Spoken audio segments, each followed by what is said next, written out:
সম্মানিত দর্শক, আজকে দেখলাম বাংলাদেশে সশস্ত্র বাহিনী দিবস উপলক্ষে দীর্ঘদিন পর দীর্ঘ দীর্ঘদিন আমার মনে হয় যেটা কয়েক বছর 10-12 বছর বা তারও বেশি পর খালেদা জিয়া একটা রাষ্ট্রীয় অনুষ্ঠানে যোগ দিয়েছেন। সশস্ত্র বাহিনী দিবস উপলক্ষে সেনাকুঞ্জে একটা সম্বর্ধনা হয়েছে। সেই সম্বর্ধনা খালেদা জিয়া উপস্থিত হয়েছে এবং ওনাকে বর্তমান যে উপদেষ্টা তার সাথে মোটামুটি কথা বলা অবস্থা দেখা গেছে, যে ছবিটা পত্রপত্রিকা এসছে।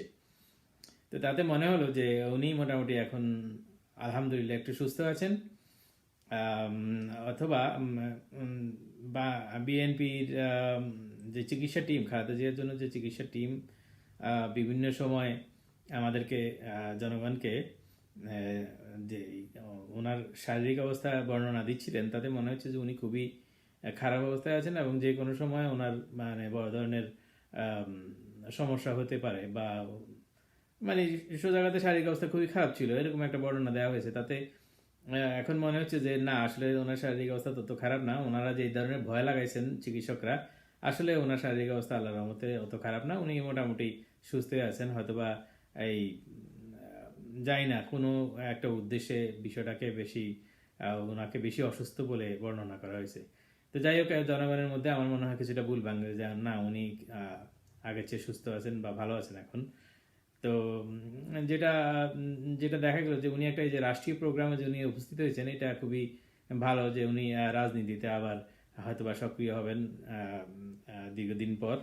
যে সেনানিবাসে উনি গিয়েছেন, সে সেনানিবাস থেকে ওনার বাড়ি, বিগত সরকার যে ওনার বাড়ি সরকার বাজেয়াপ্ত করে এই সরকারের ইয়েতে নিয়ে গেছেন, সেটা ইতিহাস সবাই তো জানে কম বেশি, যে যে ওনাকে যে সরকারি বাড়ি দেওয়া হয়েছে সেনানিবাসের ভিতরে, সেটাও একটা সরকারি সিদ্ধান্ত দেওয়া হয়েছে। এবং ওনারা যখন এটা বিগত সরকার, আওয়ামী লীগ সরকারের সময় এটা করা হয়েছে, এবং বিএনপি সরকার যখন ক্ষমতা ছিল তখন আবার যে শেখ রেহানার নামে যে সরকারি বরাদ্দে যে বাড়ি দেওয়া হয়েছিল ধানমন্ডিতে, সেই বাড়িটা আবার বিএনপি ক্যান্সেল করে দিয়ে সেখানে পুলিশ ফাঁড়ি, ধানমন্ডি থানা ওখানে স্থান। তো আমার কাছে মনে হয় যে শেখ রেহানার বাড়ি ক্যান্সেল করা এবং খালেদা জিয়ার বাড়ি ক্যান্সেল করা, এই দুইটাই একটা অপরটার প্রতিশোধের মতোই মনে হয়েছে আমার কাছে। সে যাই হোক, সেটা জনগণ নির্ধারণ করবে, জনগণই ভালো বুঝে। তো খালেদা জিয়ার যে সেনানিবাসে গিয়েছেন, ওইটাই একটা ভালো খবর। উনি যে এখন মোটামুটি সুস্থতা দিয়ে গিয়েছেন, সেটাই হচ্ছে ভালো ভালো কথা, ভালো খবর। এবং সেনাবাহিনী অনুষ্ঠান ওনাকে দেখা গেছে মোটামুটি ভালো মুডে।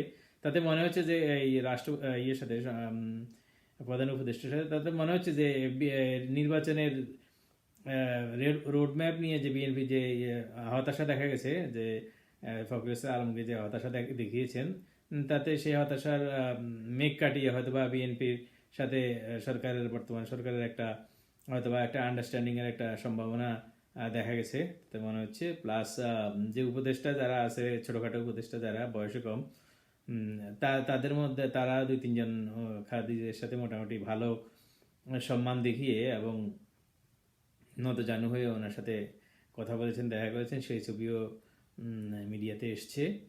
তো যাই হোক, খালেদা জিয়ার বর্তমান পরিস্থিতি, স্বাস্থ্য পরিস্থিতি মোটামুটি ভালোই মনে হচ্ছে।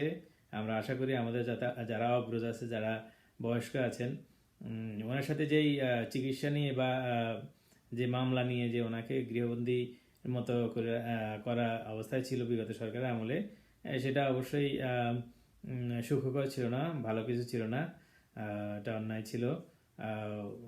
কারণ উনি যে বয়সের মানুষ, এই ধরনের বয়স্ক মানুষের স্বাস্থ্যগত দিকটা বিবেচনা করতে হয় আগে।